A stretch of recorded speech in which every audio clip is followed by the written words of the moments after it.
Très bien. Eh bien, bienvenue pour ce webinaire découverte de l'écosystème de la rénovation énergétique avec un focus sur la rénovation énergétique maison individuelle, donc le parcours de rénovation maison individuelle et le métier de conseiller plus particulièrement dans ce parcours-là. Donc tout d'abord, je vais me présenter. Donc moi, je suis Laurie Prelorenzo, je suis responsable formation à l'ASDER, actuellement de la formation conseiller accompagnateur rénovation. Je suis à l'ASDER depuis 2019 et donc moi, je serai avec vous aujourd'hui pour vous présenter l'ASDER, l'école du bâtiment durable et la formation. Et je vais laisser Mickaël se présenter. Oui, bonjour à toutes et à tous. Moi, je suis Mickaëlle Rabillet. Moi, je travaille depuis un petit peu plus longtemps à Laser, une quinzaine d'années, et je suis responsable du pôle accompagnement de l'habitat individuel pour la partie Savoie, puisqu'on travaille également pour la Haute-Savoie.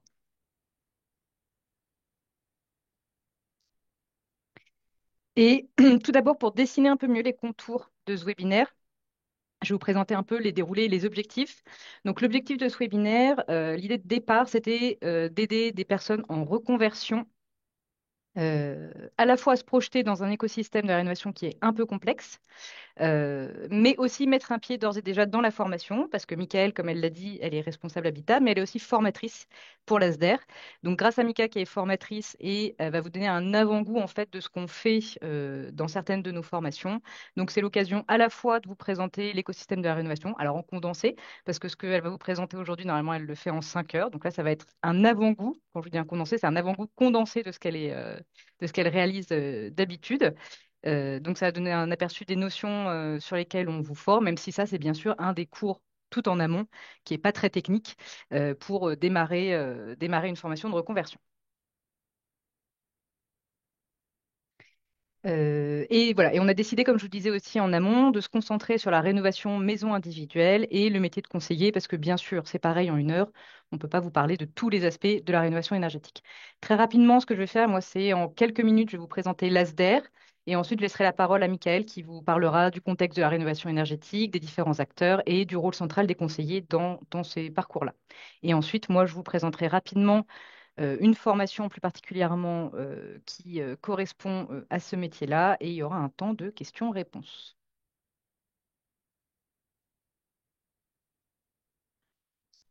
Donc l'ASDER. L'ASDER, alors pour ceux qui ne nous connaissent pas du tout, on est basé à Chambéry. On existe depuis plus de 40 ans et on est un acteur majeur de la transition énergétique. On existe du coup depuis 1981 et depuis 1981, notre statut, c'est d'œuvrer pour une transition énergétique et solidaire. Et dès le début, on s'est spécialisé dans l'éco-construction, les énergies renouvelables et la rénovation performante. On a une expérience assez forte du milieu, le réseau qui va avec, et cet objectif de participer à la transition énergétique, on le fait à travers 2 pôles que vous voyez ici représentés avec des petits logos. Il y a l'école du bâtiment durable, dont moi je fais partie, et le service local d'énergie, dont Michael fait partie. Alors quand je vous dis que c'est pas 2 entités différentes, hein, on est la même entité ASDER, c'est juste qu'on travaille avec des missions plutôt différentes.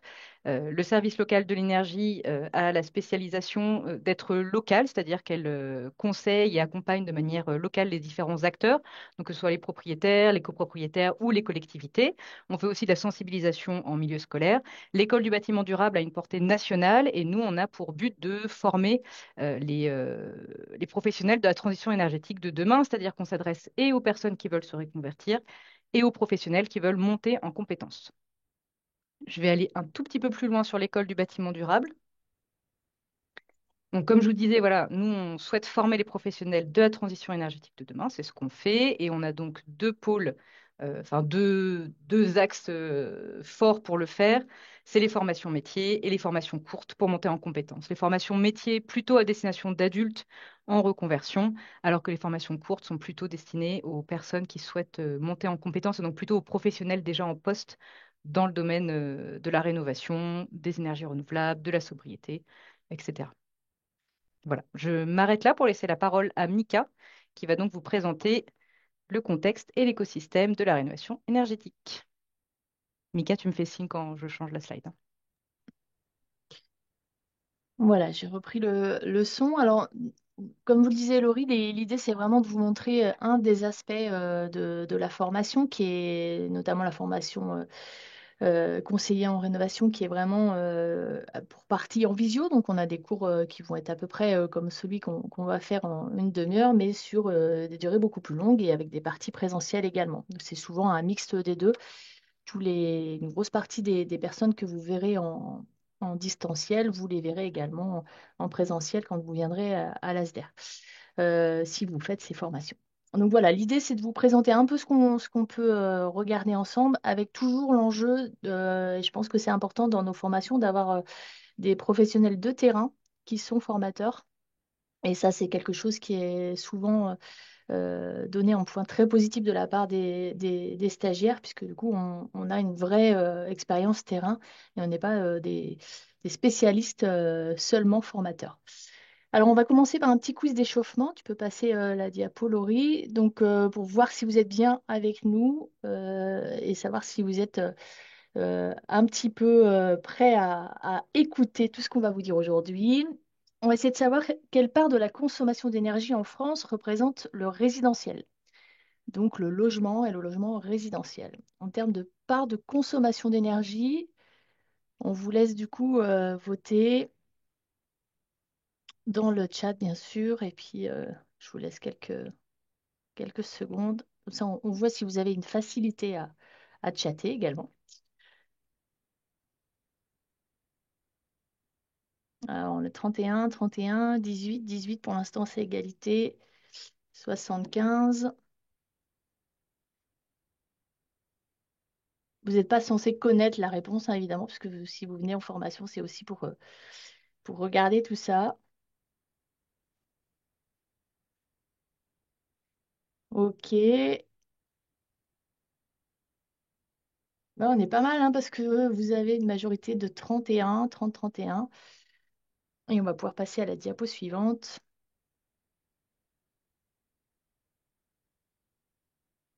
Et effectivement, on est à 30% hein, de la consommation d'énergie finale qui est liée à l'habitat, donc au résidentiel.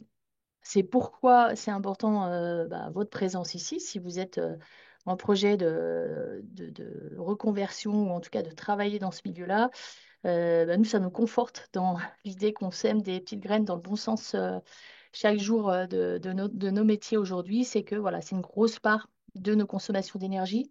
On a tendance à fustiger souvent l'industrie. Mais voyez que transport et résidentiel, c'est la part sur laquelle on peut agir en tant que conseiller, mais également en tant qu'individu. Tu peux y aller, Laurie. Alors, du coup, on le voit au niveau énergie, c'est quand même très important, hein, et donc, qui dit énergie dit évidemment gaz à effet de serre et dérèglement climatique. On a tous maintenant en tête quand même ce lien très fort. Il y a aussi des enjeux dans la rénovation énergétique qui sont tout autres et qui sont quand même très importants également. Des enjeux de confort, mais également de lien social et de dignité. Alors, qu'est-ce qu'on entend par dignité? C'est l'idée de dire qu'aujourd'hui, l'habitat, ça fait partie des besoins essentiels et qu'on peut être amené à aider des gens à mieux vivre dans un logement et du coup à mieux s'y sentir, à mieux éduquer leurs enfants, à permettre à leurs enfants de ne pas avoir honte d'inviter les copains pour un anniversaire parce qu'on est dans un logement décent. Donc voilà, c'est des choses qui sont très importantes. Et puis, du coup, de tout ça va découler l'aspect, évidemment, beaucoup plus fort de tout le lien social, c'est-à-dire l'éducation, la santé, etc. Et puis, la part de l'énergie dans le budget des ménages, nous, on l'a vu hein, quand il y a eu la forte augmentation du prix du gaz avec une recrudescence des familles qui commençaient à réduire leur espace de vie et puis à se dire qu'ils n'allaient pas forcément chauffer l'hiver où il y avait le gaz très très fort. Donc voilà, ça c'est des choses importantes qui sont en forte corrélation avec les enjeux énergétiques, mais en tous les cas c'est important de les avoir en tête. Donc voilà, il y a tout ça. Et puis en dernier enjeu qui nous préoccupe également, mais qui préoccupe beaucoup, notamment les bailleurs. Donc les bailleurs, c'est les personnes qui louent des logements, c'est les obligations, la réglementation. Il y a la réglementation thermique hein, qui oblige à construire et à rénover avec un niveau de performance minimal. Mais il y a également les réglementations en termes de logements loués avec les fameuses classes voilà, qui sont plus ou moins encore en discussion pour certaines, mais en tous les cas, l'idée, c'est que les bailleurs vont devoir rénover leur logement s'ils veulent continuer à les louer dans les années à venir avec des échéances en fonction des étiquettes énergie. Donc ça, c'est clairement incitatif. Nous, on a des appels de bailleurs qui nous disent, bah voilà, j'ai des obligations à venir. Comment je fais? Est-ce que vous pouvez m'aider à rénover mon logement pour que je sois dans les règles d'ici 2025 ou d'ici plus tard 2028? On peut passer loin. Voilà, donc du coup, la rénovation, c'est la priorité. C'est aussi la priorité bah, de toutes les aides financières hein, qu'on voit actuellement. Donc c'est vraiment l'idée de se dire que d'ici 2050, toutes les perspectives de rénovation et de transition énergétique et de scénarios disent que bah, la majorité des logements sont déjà construits. La part de logements neufs, on le voit bien, hein, on parle de crise de construction, mais c'est également le fait qu'il y a suffisamment de logements si on fait des reconversions de bâtiments ou si on utilise les logements vacants qui sont très nombreux. Donc il y a beaucoup de collectivités qui mettent en place soit des aides, soit des obligations pour les logements vacants, et ça c'est vraiment en cours. Donc voilà, quasi 90% des logements de 2050 sont là. Ils ont besoin d'être rénovés par contre parce une majeure partie date des années entre 50 et 70 et a besoin d'être rénovée.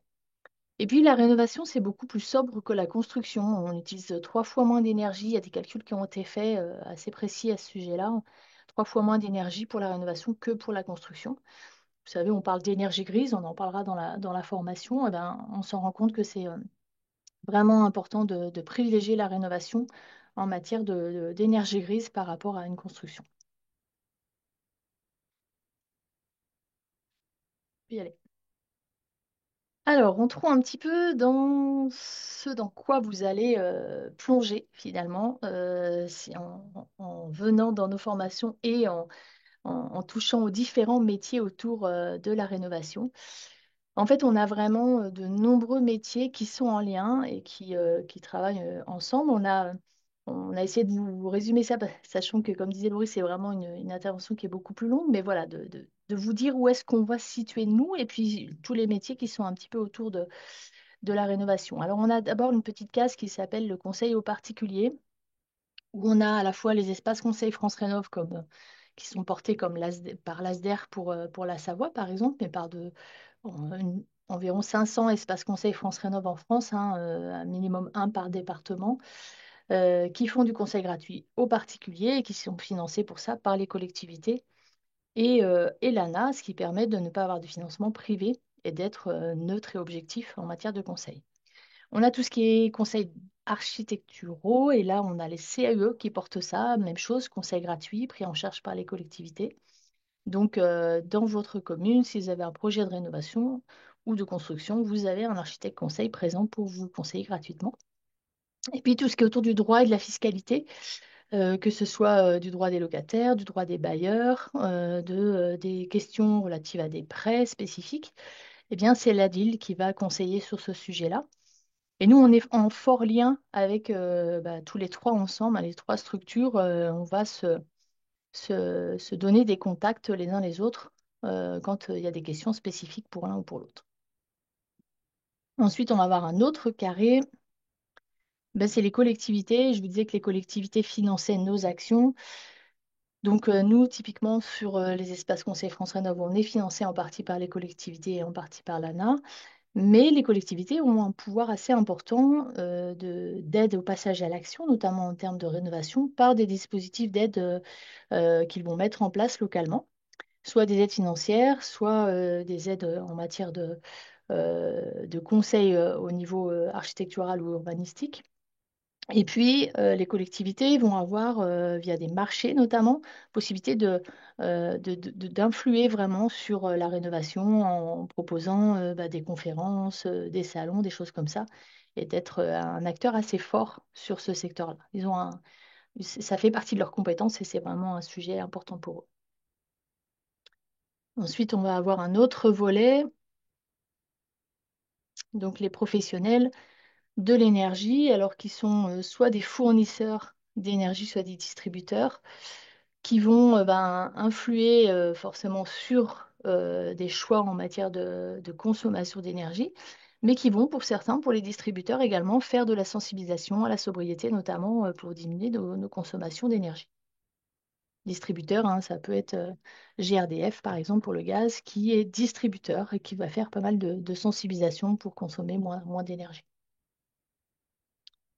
Autre volet, toujours dans cet écosystème, les professionnels du bâtiment, qui sont très nombreux et qui vont avoir différents niveaux. Au niveau accompagnement, en fait, on a soit ceux qu'on connaît le mieux, ce sont les professionnels qui sont les artisans, hein, qui sont là pour faire, pour mettre en œuvre, que ce soit en rénovation, on va être sur l'enveloppe ou sur les systèmes.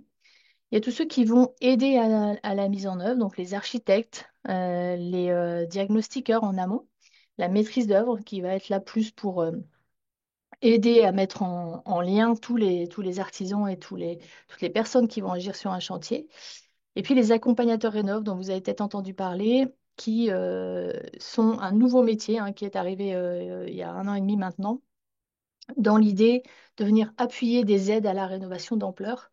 On pourra parler peut-être dans les questions si vous avez des questions, mais voilà, il y a eu ce nouveau métier d'accompagnateur rénov dans l'idée de faire un diagnostic énergétique simplifié permettant de savoir s'il y a un gain d'énergie et en fonction de ce gain, des aides associées. Donc là, on est plus sur un pilier hein, entre le financeur, qui est l'ANA, et puis le particulier qui a besoin d'aide pour sa rénovation. Voilà, en gros, pour les aspects professionnels.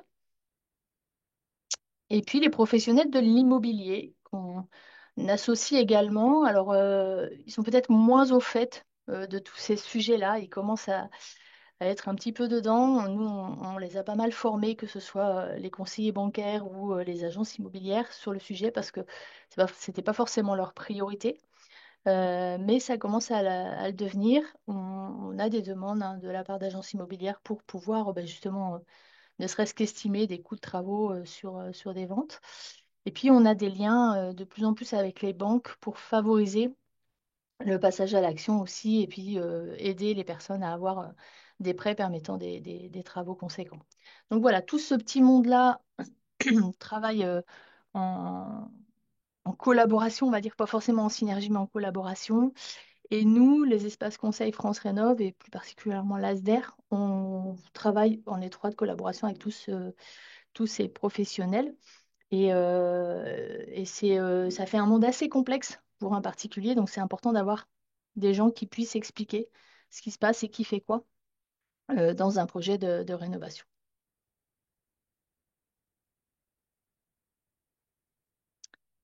Alors justement, un projet de rénovation, on va regarder un petit peu comment ça se définit dans la tête d'une personne. Alors peut-être que vous avez eu un projet, il y a pas mal de gens qui sont en formation et qui ont eu particulièrement personnellement un projet de rénovation et ça leur a donné envie d'aller un petit peu plus loin dans ce domaine-là. C'est souvent le cas. On a déjà une idée de se dire, bah tiens, il faudrait peut-être faire quelque chose quand même pour cette maison, soit qu'on va acheter, soit qu'on vient d'acheter ou dans laquelle on est depuis 15 ans. Et dans cette définition du projet, ben, on a ce qu'on appelle l'état des lieux du logement et puis une réflexion sur différents scénarios de travaux.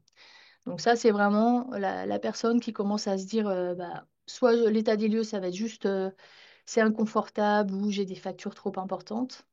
Et si c'est la personne qui le fait elle-même, et puis de se dire, bah, tiens, ce serait peut-être bien de faire ça ou ça comme travaux. Ensuite, on va avoir des choix du scénario de travaux. Donc, on va avoir, peut-être qu'on peut rajouter les petites personnes qui sont au milieu, Laurie, comme ça on verra qui, il me semble qu'on a mis des petits trucs. Voilà. En fait, il y a tout ce petit monde-là, parce que c'est pas évident d'en parler sans les voir. Alors, normalement, c'est ECFR, mais parce que c'est Espace Conseil France Rénov, mais Espace France Rénov, ça marche aussi. Vous verrez beaucoup de sigles dans nos formations. On est là pour vous les traduire, puis de toute façon, ils changeront peut-être, donc c'est pas la peine de tous les mémoriser, puisque ça change beaucoup, ces petits noms. On s'appelait Espace Info Énergie, ensuite Espace Fer, et maintenant Espace Conseil France Rénov. Donc les espaces Conseil France Rénov, c'est ici porté par l'ASDER, mais ça peut être porté par d'autres structures. L'idée, c'est d'être là tout au long du projet avec le fameux MAR, hein, l'accompagnateur Rénov, pour aider les personnes à avancer dans leurs réflexions et dans leurs projets. Et les ou les métiers dont va vous parler Laurie plus précisément permettent d'être ces personnes qui gravitent autour des particuliers. Donc en fait, l'espace Conseil France Rénov, le conseiller va pouvoir aider en amont du projet à définir des scénarios de travaux, faire des diagnostics énergétiques, ce qu'on fait aujourd'hui avec des visites sur place, permettant de faire des différents scénarios de travaux. Et ça peut être en parallèle avec un accompagnateur Rénov qui fera lui un audit, certifié audit, mais en tous les cas, les deux peuvent travailler en parallèle.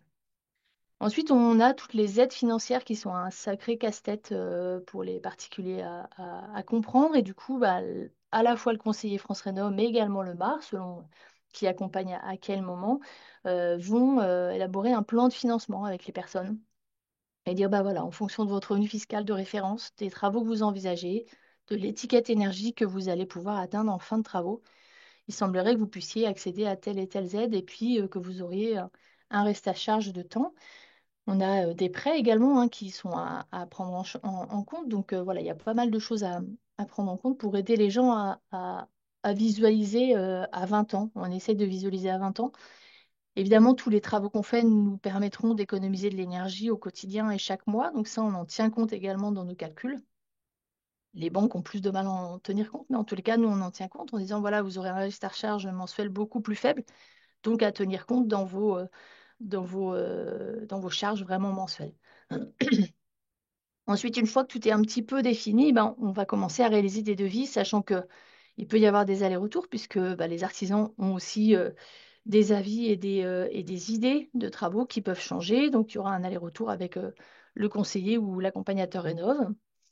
Et puis ensuite, les travaux vont se réaliser et on aura la réception de travaux en fin de travaux. Et idéalement, excusez-moi, le suivi des consommations puisque on s'aperçoit que c'est très important d'avoir ce suivi de consommation pour éviter notamment ce dont on parle souvent, c'est les effets rebonds, c'est-à-dire j'ai rénové ma maison de manière performante, je consomme 4 fois moins d'énergie et en plus j'ai un chauffe-eau solaire, et je vais mettre un petit peu plus de chauffage et je vais éventuellement passer 3 minutes de plus sous la douche. Donc ça, c'est des choses qui sont à faire plus en termes d'accompagnement suite aux travaux, accompagnement à la sobriété et puis dire, voilà, on avait visé un niveau de consommation, ce niveau de consommation, à confort égal, on va pouvoir l'avoir si on continue à être tout à fait logique dans notre usage. C'est ce qu'on appelle la maîtrise d'usage. Voilà, donc vous voyez que ces métiers peuvent être assez, je dirais, variés dans le sens où selon l'avancée des projets, on peut avoir des personnes qui arrivent directement au moment de la réalisation des devis et qui ont déjà bien avancé sur les scénarios de travaux. Et puis d'autres qui arrivent seulement avec une réflexion au tout début de leur projet en disant, voilà, on se rend compte qu'on est dans une passoire énergétique, mais on ne sait pas du tout par où commencer. On a besoin de vous pour nous éclairer. Et c'est ça le métier de conseiller, il est vraiment sur l'écoute des besoins des personnes, mais aussi pour les aider un petit peu à ouvrir leur réflexion. Juste un exemple comme ça, on peut aider par exemple des gens qui viennent en conseil et qui ont 65, 70 ans à se dire, on part sur 20 ans des travaux qui vont durer sur 20 ans. Est-ce que vous allez vieillir dans cette maison? Est-ce qu'il n'y a pas un travail sur l'accessibilité? Est-ce que vous n'aurez pas envie d'habiter plutôt une maison de plein pied dans 10 ans? Enfin voilà, on peut aider les gens à avoir cette vision un petit peu de recul qu'on peut avoir sur leur logement. Et c'est très apprécié pour le coup, puisqu'on est quand même les seuls à le faire sans vendre quelque chose. Donc je réponds juste à la question du chat, hein, il y aura bien un replay, donc pas de problème pour le replay. Alors je disais je lirai le chat après parce que sinon ça va me disturber. Euh, alors qu'est-ce que doit faire un conseiller? Qu'est-ce qu'il doit avoir dans sa boîte à outils? Eh bien, pas mal de choses, hein, puisque vous voyez qu'il va à la fois falloir avoir des aspects techniques, puisqu'on va faire des diagnostics énergétiques et des audits énergétiques, mais également, et c'est ce qui vraiment nous touche, nous, et nous importe énormément, c'est l'accompagnement humain pour vraiment s'adapter à la personne et leur apporter autre chose qu'un professionnel du bâtiment leur apporterait, en ayant vraiment cette écoute. Et je vous disais un petit peu cette ouverture en posant logement et individu dans ce logement avec une vision le plus souvent la plus longue possible à 20 ans voilà, pour se dire qu'on ne fait pas quelque chose pour juste quelques années. Donc c'est vraiment un guide. Nous, on a des personnes qui vont nous suivre tout au long de leur projet. On va avoir des nouvelles pendant 2, 3 ans, puisqu'un projet de rénovation, c'est relativement long. C'est encore plus long pour les copropriétés, mais c'est déjà long pour les ménages en particulier. Donc voilà, on aura un suivi tout au long du projet. On pourra recevoir des devis, on pourra avoir des photos de la rénovation et puis un suivi en disant ça a plutôt bien marché. Et puis là, je suis un petit peu déçue. Et là, j'aurais besoin de vous parce que j'ai un problème sur ce système-là. Enfin, voilà, c'est quelque chose qui a un suivi sur du long terme et ce qui est quand même très intéressant aussi. Et puis après, il y a tous les aspects techniques, c'est-à-dire qu'on a de plus en plus de personnes qui vont avoir non seulement besoin de comprendre les aspects techniques, mais qui vont aussi s'impliquer beaucoup dans leur projet, parfois en faisant une partie d'autorénovation. Et donc là, on sera sur des aspects très techniques de mise en œuvre, donc soit conseil de mise en œuvre, mais également analyse de devis pour vraiment les aider à y voir plus clair dans leur projet et à comprendre et s'approprier leur projet. On peut passer. Voilà, c'est déjà Je vois. terminé. Voilà. Eh ben non, mais c'est parfait, tu as tenu ton temps. Et du Parfait. coup, je me demande si ce serait pas intéressant, avant que moi j'embraye un peu sur la partie formation, si vous avez des questions, on va peut-être répondre aux questions directement sur l'intervention Ouais. de Mika. Eh ben tiens, si tu peux répondre à quid de la récente mise en stand-by par l'état du dispositif MaPrimeRénov', qui est la toute dernière question posée par Simon Boudet. Oui. Alors, c'est une bonne question.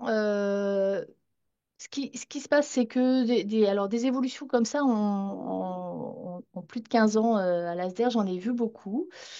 Il y a eu beaucoup de, voilà, selon les gouvernements et les ministères, des évolutions des aides financières.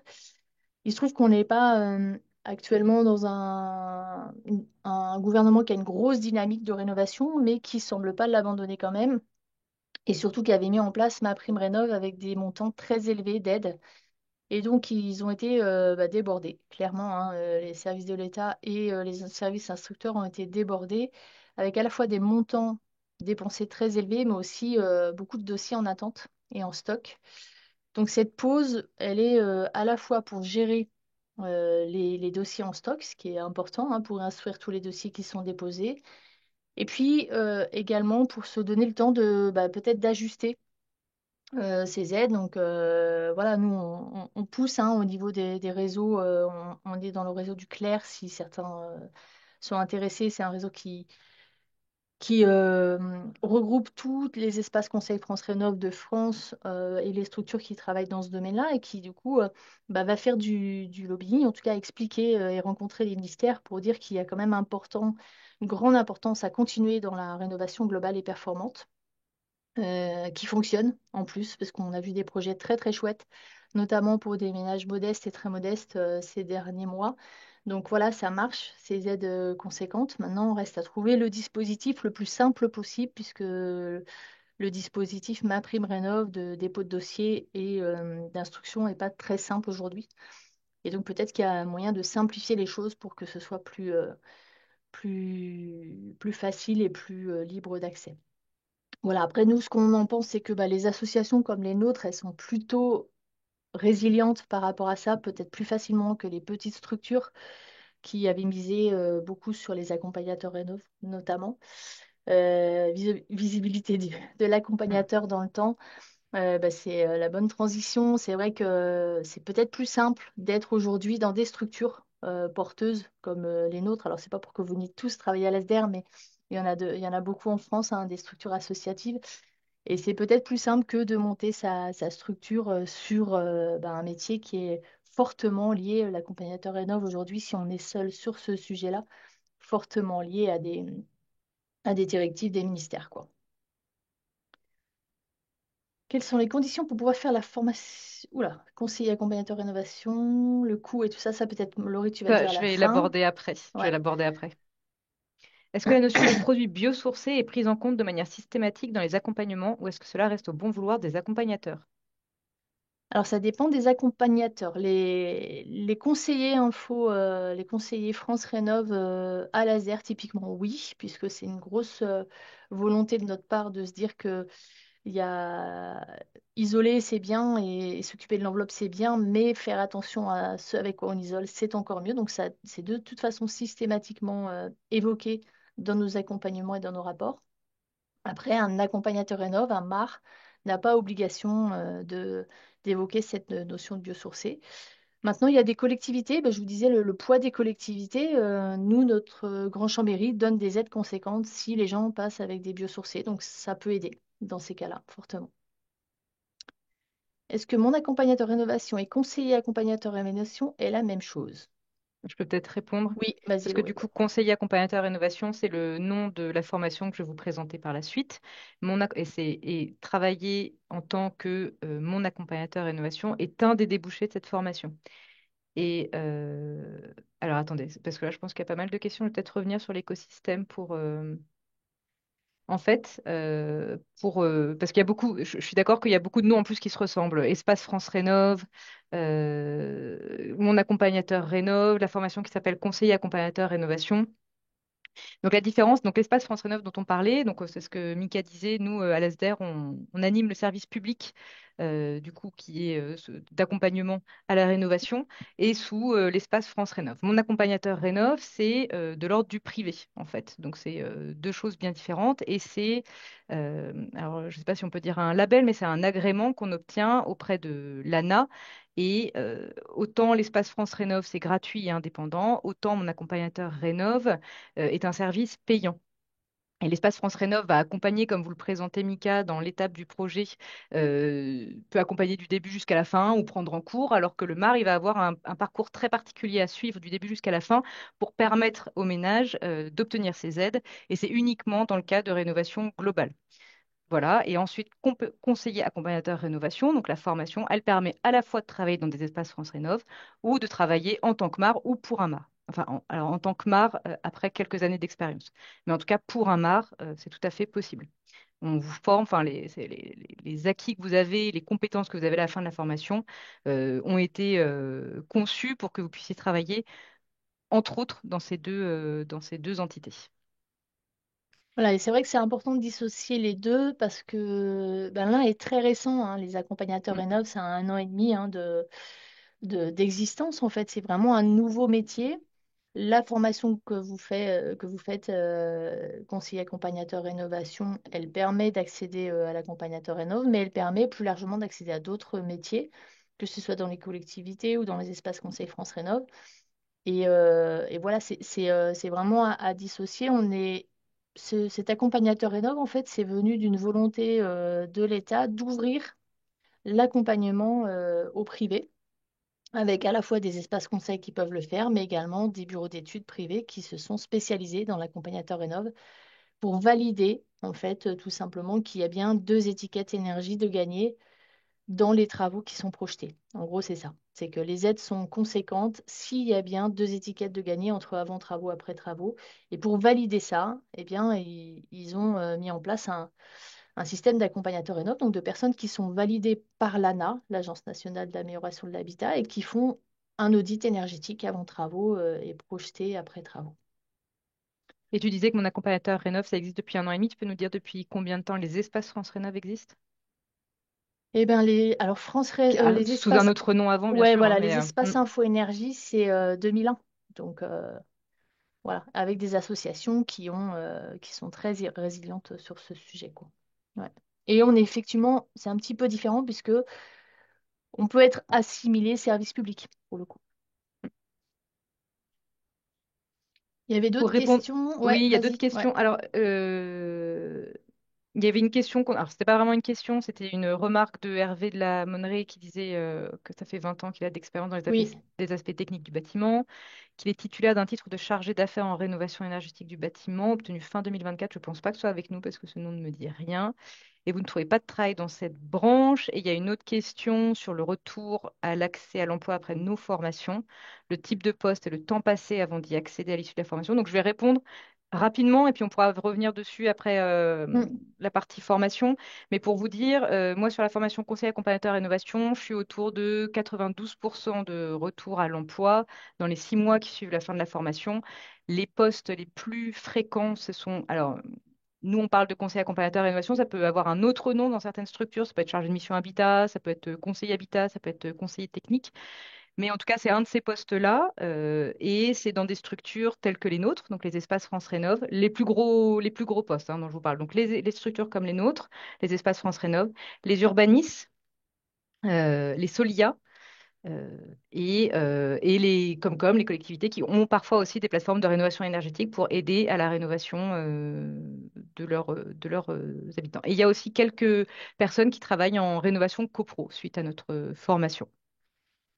Et il y en a deux dont je connais qui sont un peu dans un aspect formation, gestion de projet, rénovation.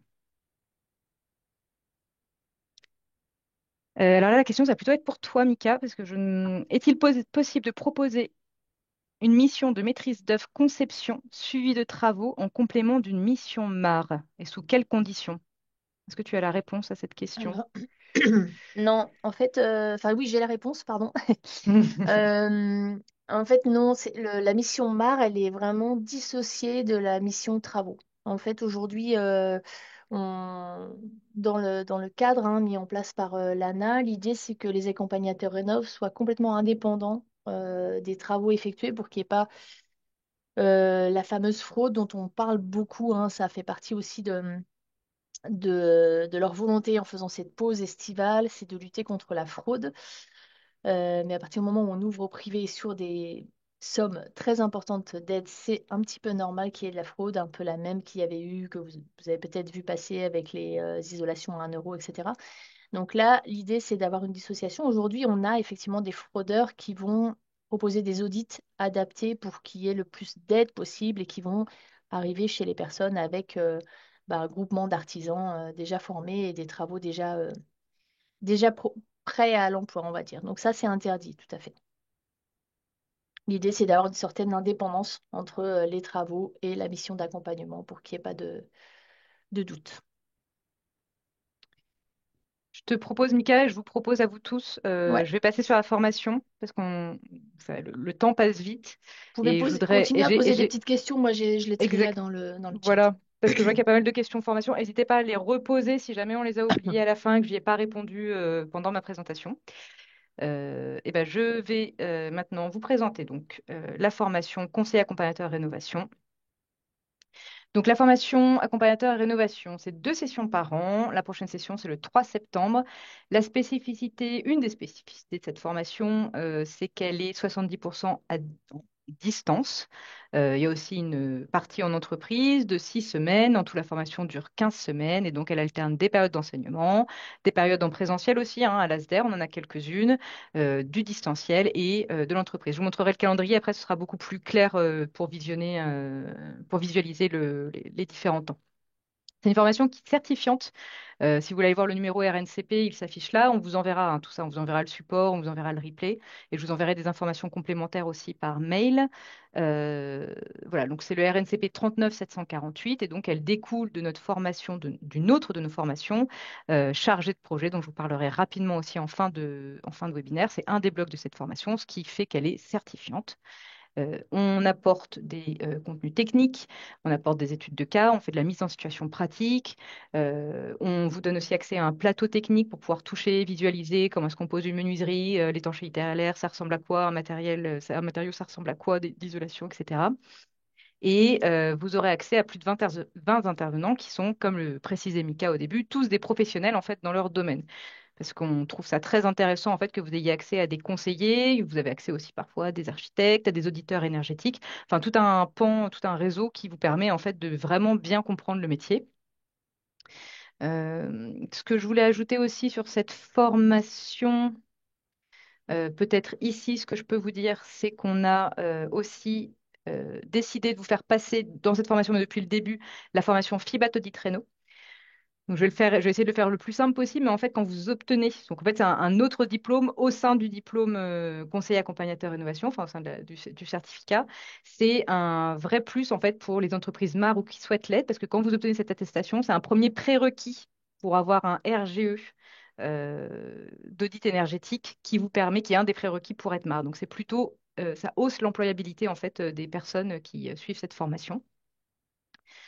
Voilà, et le formation Asder, ce que je veux aussi vous rappeler, c'est que c'est aussi bénéficier en fait d'un réseau de plus de 2000, je pense, anciens stagiaires on existe depuis 1980. On a des stagiaires qui travaillent du coup dans le domaine, qui créent des entreprises dans ce domaine, qui nous envoient leurs offres d'emploi. Donc on a entre 300 et 400 offres d'emploi par an qu'on vous transmet. Et voilà, c'est un vrai réseau sur lequel on s'appuie et qu'on entretient le plus qu'on peut, que ce soit les anciens stagiaires ou les entreprises avec lesquelles on travaille depuis très longtemps.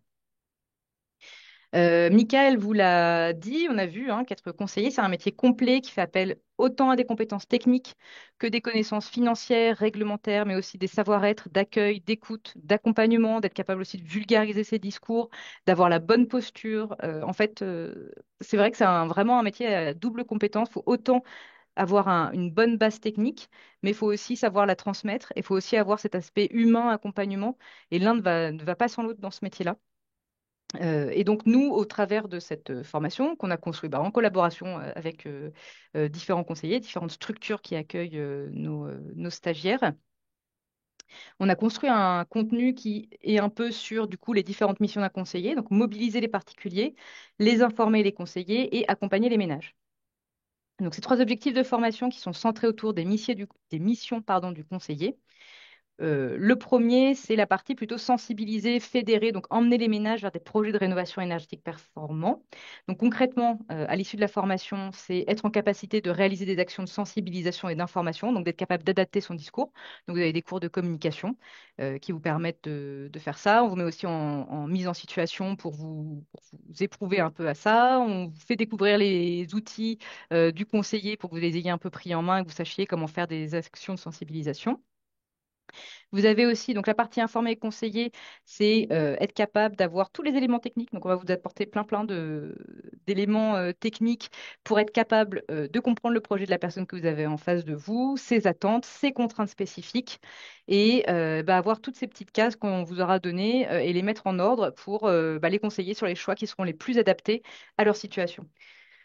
Donc voilà, vous serez capable de proposer des solutions techniques adaptées, de faire aussi les plans de financement, d'avoir une vision sur voilà, le système constructif, le confort thermique, la qualité de l'air intérieur, la ventilation, les différents systèmes de chauffage, l'enveloppe, etc., etc. Je pourrais aller très loin. Vous avez aussi un cours sur l'adaptation aux personnes en situation de handicap. Il y a une partie acoustique aussi sur laquelle on vous sensibilise. Enfin voilà, il y a énormément d'aspects techniques sur lesquels on vous forme. Et finalement, le troisième objectif, c'est accompagner ces ménages dans la mise en place de leur projet. Donc cela, c'est être capable de faire une visite de site, d'effectuer un état des lieux en effectuant la prise de cote, de savoir repérer les pathologies, de réaliser un audit énergétique grâce à un logiciel. Donc nous, on vous forme au logiciel CapRénov, d'être capable de lire des plans et de les exploiter, de comprendre les éléments constitutifs d'un bâtiment et de faire aussi, pardon, je vais trop vite, hop, euh, et de faire, du coup, je me suis perdue, de faire des scénarios. Voilà, de faire donc du coup la réalisation d'un audit et d'en faire découler des scénarios de performance, des scénarios de travaux. Voilà pour le contenu de la formation. Je voulais vous parler des débouchés parce que bien sûr, on vous a parlé là beaucoup des espaces France Rénov, mais il y a d'autres débouchés à cette formation, donc comme mon accompagnateur Rénov, donc accompagnateur rénovation. Et donc là, vous voyez, il y a des titres conseiller rénovation énergétique, conseiller habitat, ça peut être aussi chargé de mission. Urbanisme, j'ai des anciens stagiaires CAR qui sont chargés de mission. Il y a des conseillers techniques aussi dans d'autres structures telles que les urbanismes. Ça peut aussi ouvrir pour des gens qui ont la fibre commerciale sur des technico-commerciaux dans des magasins de matériaux d'éco-construction surtout, ou même des grands magasins hein, qui ont aussi de plus en plus cette envie d'avoir des conseillers en interne dans leur magasin pour pouvoir aider les personnes qui viennent acheter les matériaux bah, à les conseiller aussi sur leur projet de rénovation. Donc là, je vous ai mis les employeurs potentiels, donc les associations, les collectivités, mais aussi les entreprises de travaux. Oui, pour répondre, on est bien sûr, nous, dans une structure publique, mais on vous forme aussi à travailler dans du privé. Ça, c'est donc voilà, les délégataires CESE, les cabinets d'audit, les magasins de matériaux, etc. Et donc, comme je vous disais, les débouchés pour l'instant qu'on a le plus, c'est au sein d'associations comme l'ASDER, donc, qui est aussi Espace France Rénov, des Solia, des ALEC, des structures qui sont Mon Accompagnateur Rénov, des urbanistes, et on a aussi quelques structures privées, notamment des structures MAR. Il y a des architectes qui se sont mis en MAR, il y a des bureaux d'études aussi qui ont pris certains de nos stagiaires en stage. Enfin voilà, on a toute une. Il y a quand même, c'est assez large en termes de débouchés, même si c'est vrai que c'est une formation qui est assez métier dans le sens où on vous forme au métier de conseiller, mais dans plusieurs structures différentes et sous différents noms. Sous différents noms. Pour vous présenter un petit peu le calendrier dont je vous parlais tout à l'heure. Donc là, c'est le calendrier pour la formation de septembre. Donc je vous disais qu'il y a 2 sessions par an. Donc là, on a une session en septembre et on en aura une certainement fin janvier. C'est souvent sous ces eaux-là, début septembre, fin janvier, que couvrent les sessions. Donc là, la prochaine, c'est le 3 septembre. Donc les parties en bleu, c'est les parties où vous êtes en distance. Les parties en orange, c'est quand vous êtes en centre de formation à Chambéry avec nous. Et en jaune, c'est le stage. Voilà, qu'est-ce que je peux vous dire par rapport à ça? C'est que vous commencez en distanciel, mais on se retrouve dès la troisième semaine. Le stage il est découpé de cette manière pour que vous ayez 2 semaines qui ressemblent un peu plus à de l'immersion et qu'ensuite vous ayez 4 semaines où vous avez déjà un peu pris vos marques, vous savez déjà un peu ce que vous allez faire, vos missions, vous avez rencontré les collègues, vous avez vu le bureau dans lequel vous allez être. Et donc ça vous permet après de dérouler plus rapidement. Ici, c'est les soutenances. Donc, je n'ai pas détaillé ici par manque de temps l'évaluation, mais vous avez une évaluation qui se fait, c'est un rapport à rendre sur une étude de cas de maison individuelle concrète, donc des vraies maisons. Il faudra que vous fassiez une étude de cas, donc un vrai travail de conseiller qui sera à la fois à l'écrit et à l'oral, du coup, durant les soutenances ici, le 8 et 9 décembre. Je suis tout à fait ouverte à discuter plus hein, pour ceux qui le souhaitent, soit par téléphone, soit par mail. Et encore une fois, je vous enverrai des informations complémentaires. Est-ce que je te liste un petit peu les questions, Laurie, sur la Eh ben, formation j'ai pas tout à fait CAR? fini, Ah, je t'en prie. mais après, je voudrais juste, mais Non, je mais vais avant faire que tu très. passes à la chargée de projet, peut-être. Ah, Puisque c'est bah plus... non, Non, il y avait pareil. des questions chargées de D'accord. projet. Non, Ouais, bah, ouais, chargée de ça projet, de toute marche. façon, c'est pas la formation que je coordonne, donc je serai plutôt Plus soft. succincte sur le sujet. Et je n'arriverai pas forcément à répondre à toutes les questions. Mais ce que je voulais vous dire quand même, c'est qu'il y a une autre formation qui existe, qui peut mener à ces métiers-là aussi, qui va plus loin. C'est une formation qui dure un an, qui est en alternance, qui est par contre complètement en présentiel, à la différence de CAR, qui est ouverte un peu plus de manière nationale, on va dire, puisque on a cette partie distancielle qui permet à des gens de Bretagne, d'Alsace, de Strasbourg, de Bordeaux de venir parce que finalement, il n'y a que 2 semaines de présentiel. Là, c'est des formations d'un an en alternance, mais par contre, bah, vous allez plus loin, vous avez plus de blocs de compétences, notamment sur les énergies renouvelables, sur les BE. Thermiques. Enfin voilà, vous avez plus loin sur certains aspects, donc ça mène à des débouchés qui vont un peu plus loin, enfin qui vont plus loin, comme des chargés de mission énergie, des chargés de projet en bureau d'études. Et voilà, c'est en présentiel à Chambéry, Lyon ou Paris. Voilà. Et maintenant, je vais prendre les questions. Alors, si tu veux, comme je les ai regardés, je peux peut-être les trier, ça va t'aider un petit chouïa. Il y a la notion de lien avec la formation chargée de projet. Est-ce qu'il faut faire la formation CAR avant chargé de projet? Est-ce qu'il y a bien la labellisation FIBAT Audit également en chargé de projet? Et puis, peut-être en lien aussi, c'est plutôt pour les professionnels du bâtiment, type architecte, maîtrise d'œuvre. Est-ce que, il y a une autre formation plus adaptée à ces personnes qui sont déjà professionnels du bâtiment ou est-ce que ça vient compléter leur formation? Beaucoup de questions, je vais essayer d'y répondre.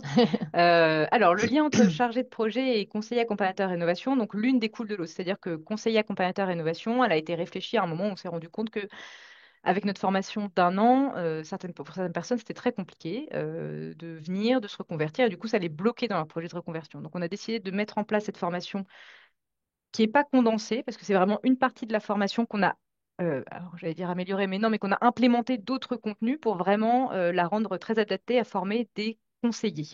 C'est pas du tout un prérequis pour accéder à la formation chargée de projet, c'est vraiment un bloc de compétences de la formation chargée de projet et c'est en fonction de votre projet professionnel, de ce que vous souhaitez faire, de vos disponibilités, que vous allez choisir soit l'une, soit l'autre. C'est pas je fais la formation conseiller accompagnateur innovation et après je fais la formation chargée de projet. C'est une possibilité aussi, mais c'est pas comme ça qu'on le construit. C'est deux formations différentes qui répondent à deux projets de formation différents, à des disponibilités différentes, à des retours à l'emploi différents, parce que bien sûr, il y en a une qui dure un an, donc vous allez mettre plus de temps à retourner à l'emploi, alors qu'il y en a une qui est plus rapide. Donc, elle vous permet de retourner à l'emploi plus rapidement dans le domaine que vous souhaitez atteindre. Ça se discute en entretien de recrutement, ça se discute au téléphone avec nos chargés de recrutement. Et donc, c'est très individuel, donc c'est bien de nous appeler pour avoir un peu la réponse à qu'est-ce qui me correspond le mieux. Ça, c'était la première question. Du coup, j'ai déjà oublié les autres. L'autre, c'est donc, est-ce que FIBAT Audit, on l'a dans Oui. la formation chargée de projet? Alors, actuellement, non, mais c'est en projet pour la prochaine rentrée. Voilà. Après, il y a tout ce qui est modalité pour être admissible à la formation. Et quand tu J'avais parles vu le prix aussi. d'alternance, ouais, le prix. Et puis là, quand tu parles d'alternance Oui, dans la formation d'accord. chargée de projet, est-ce que c'est accessible aux jeunes de plus de 30 ans? Alors, la formation est en alternance. Alors, si souvenirs, si je me souviens bien, encore une fois, la formation chargée de projet, c'est mieux d'aller voir des chargés de recrutement spécialistes. Mais oui, c'est tout à fait Ouais. accessible aux personnes, aux jeunes de plus de 30 ans, mais c'est aussi accessible aux jeunes de moins de 30 ans, dans le sens où c'est ouvert à l'apprentissage, au contrat de professionnalisation et aussi au parcours en reconversion. Donc là, on est sur chargé de projet. La formation qui est longue et qui dure un an. Sur la formation conseiller accompagnateur rénovation, en termes de prix, on est à 3 920 € et c'est une formation qui est finançable CPF. Il y a d'autres possibilités de financement. Ça, c'est pareil, je vous enverrai le lien vers un autre replay, un autre webinaire qui était vraiment consacré à la formation conseiller accompagnateur rénovation et où vous aurez toutes les réponses à vos questions plus en détail si vous le souhaitez. Est-ce qu'il reste des places Euh, en septembre? Oui, il doit en rester. Alors, tout dépend après. En fait, on est à un maximum de entre 15 et 20 stagiaires. 15, on trouve que c'est déjà très bien. Et là, officiellement, on a 13 inscrits. Mais après, tout dépend aussi des financements obtenus. Donc, pour l'instant, on a 13, même 14 personnes, je crois, qui sont en lice, qui ont été acceptées. Mais tout dépend aussi du financement euh, qu'ils vont ou pas trouver. Ok. Après, il y avait combien d'heures par jour en distanciel? Est-ce que c'est des horaires fixes? Oui, alors c'est tout à fait des horaires fixes. C'est une bonne question parce que certaines personnes pourraient penser que c'est un peu comme des cours du soir, qu'on peut le faire en parallèle d'un métier. Pas du tout. Donc c'est vraiment entre 30 et 32 heures par semaine en distanciel. C'est du 35 heures quand vous êtes en présentiel à Chambéry. C'est de 9 heures à 17 heures. Par contre, en distance, vous avez tous vos vendredis après-midi. Et en termes de contenu, vous avez à la fois, alors c'est du jargon de formation, mais vous avez à la fois de l'asynchrone et du synchrone, c'est-à-dire que vous avez du synchrone avec des formateurs, comme ce qu'on vient de faire là en face de vous. Vous pouvez poser vos questions, etc. Vous avez de l'asynchrone, vous êtes sur une plateforme de formation sur laquelle vous allez suivre du contenu. À chaque contenu est relié un référent, ce qui vous permet au cours d'après de poser vos questions sur ce que vous n'avez pas compris, etc. On essaie vraiment de le mettre en place pour que vous ne soyez pas que seul face à votre ordi et face à du contenu. On trouve ça intéressant et important, nous, en termes pédagogiques, que vous ayez toujours quand même un humain à un moment pour reparler de ce que vous avez vu tout seul.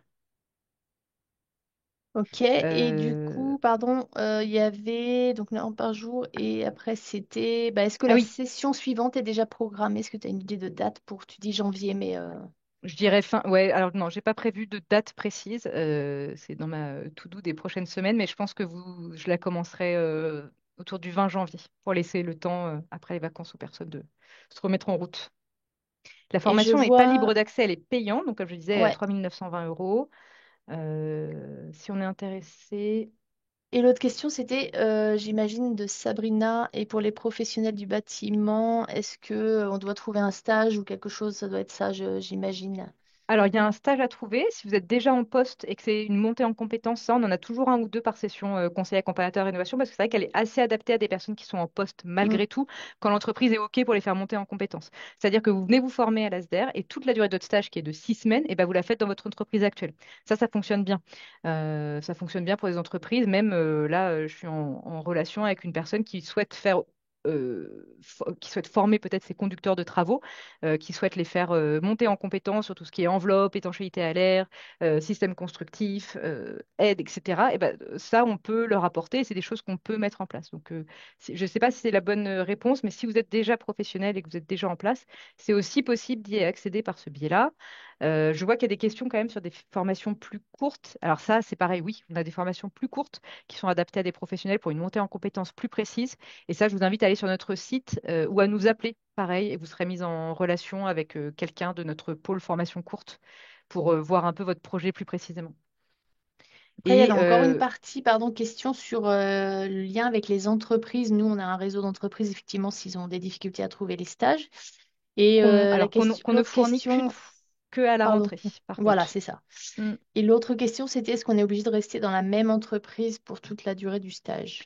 Alors, chargé de projet, je ne m'avancerai pas parce que c'est pas la formation que je coordonne encore une fois, mais je crois que la réponse est quand même oui, mais pas plus Hmm, de deux, parce que vous avez parce que autant que conseiller accompagnateur innovation, votre stage, c'est vraiment pour vous former. Autant la formation chargée de projet, vous avez un rendu à faire qui est noté et un rendu qui est assez complet. Donc, si vous changez trop souvent de stage, le problème, c'est que vous n'aurez pas suffisamment de contenu pour faire un rendu qui sera pertinent. Conseiller accompagnateur, c'est 6 semaines. Donc, oui, ça arrive qu'il y ait 2 stages dans la formation, mais c'est souvent plus parce qu'il y a eu un souci avec la première, enfin souvent plus, ça m'arrive pas souvent, ça m'est arrivé qu'une fois, mais ça m'est déjà arrivé qu'il y ait un souci avec l'entreprise dans laquelle le stagiaire était, et donc on se met un peu en ordre de bataille pour lui trouver un autre stage pour la deuxième partie, pour que ça se passe mieux et que les missions soient plus appropriées à la personne, enfin voilà. Mais c'est quand même pas ce que je recommande parce que 6 semaines, c'est quand même déjà pas très long. Pareil, tout se discute, mais c'est quand même, moi je recommande plutôt de trouver un seul stage. Mais voilà, la discussion est ouverte.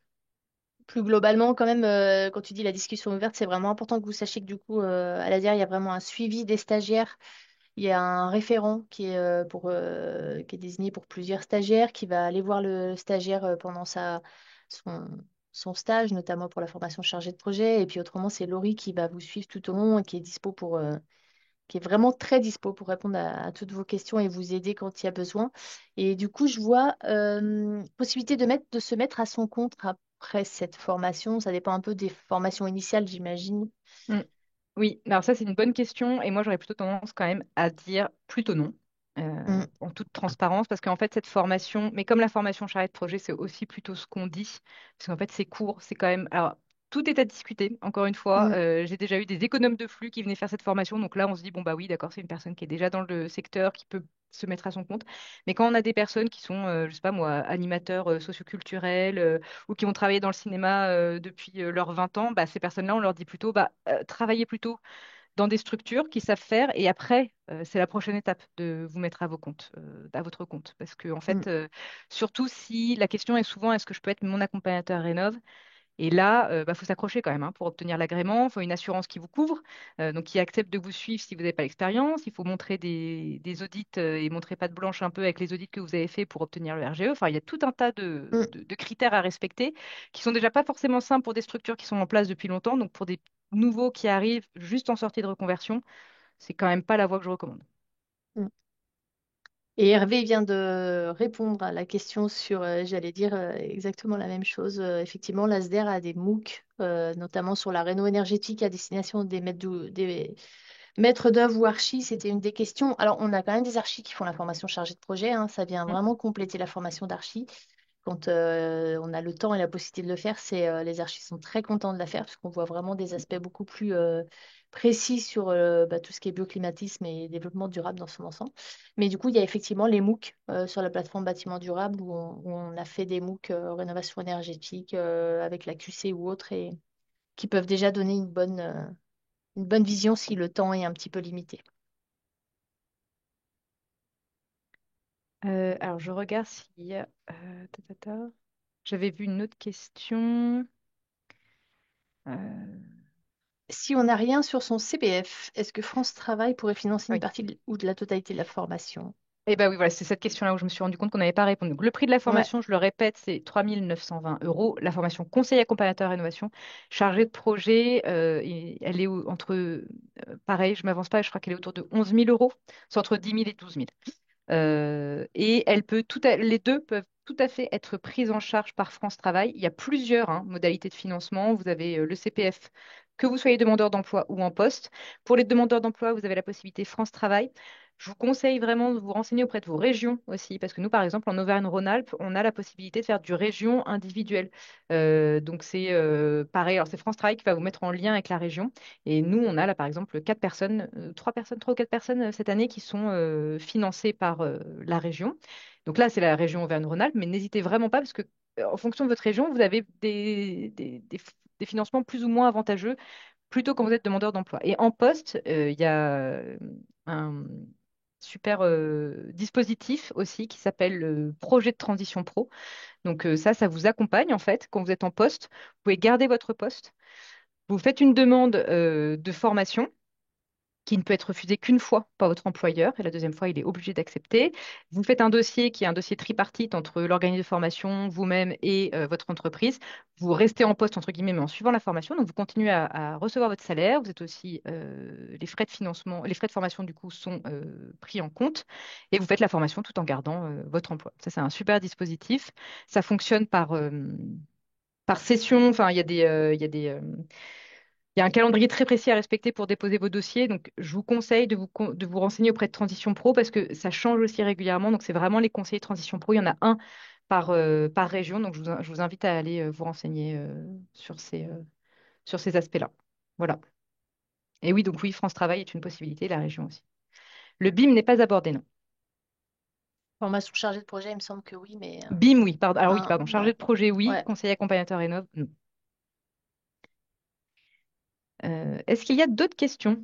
Alors, la prochaine formation chargée de projet, c'est une très bonne question. Je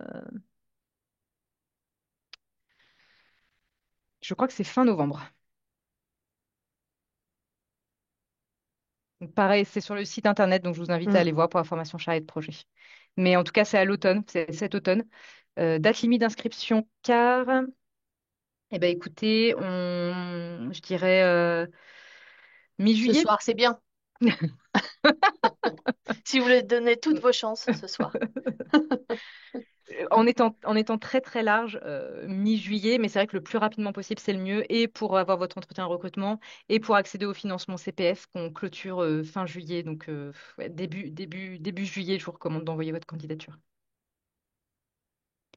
Pour les 6 semaines en entreprise, quand et comment faut-il trouver son entreprise? Alors comment? Bah ça, c'est en faisant vous-même votre réseau, en allant taper aux portes.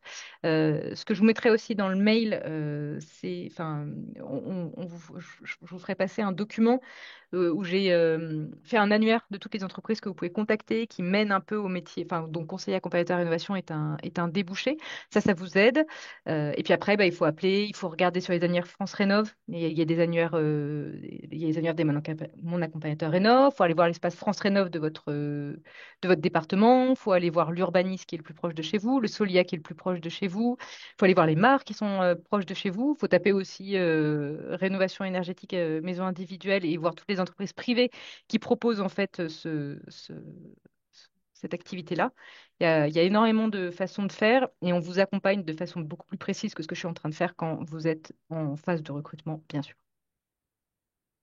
Et si vous ne l'avez pas trouvé à la rentrée, il y en a toujours un ou deux aussi qui n'ont pas trouvé son stage, donc c'est pas une obligation absolue de le trouver avant l'entrée en formation, mais c'est quelque chose qu'on recommande beaucoup pour CAR, pour conseil accompagnateur innovation. Chargé de projet, c'est moins une obligation parce que le stage arrive plus tard. Mais CAR, ça arrive aussi que vous ne l'ayez pas. Alors, c'est pas dramatique, mais c'est vrai que c'est une charge mentale en plus. Au tout début de formation, vous avez déjà plein plein de choses à assimiler. Donc, c'est pour ça qu'on vous recommande vraiment de ne pas avoir ça en plus à gérer. Et toujours la question adaptée, formation adaptée aux Hmm. architectes, montée en Mais compétences.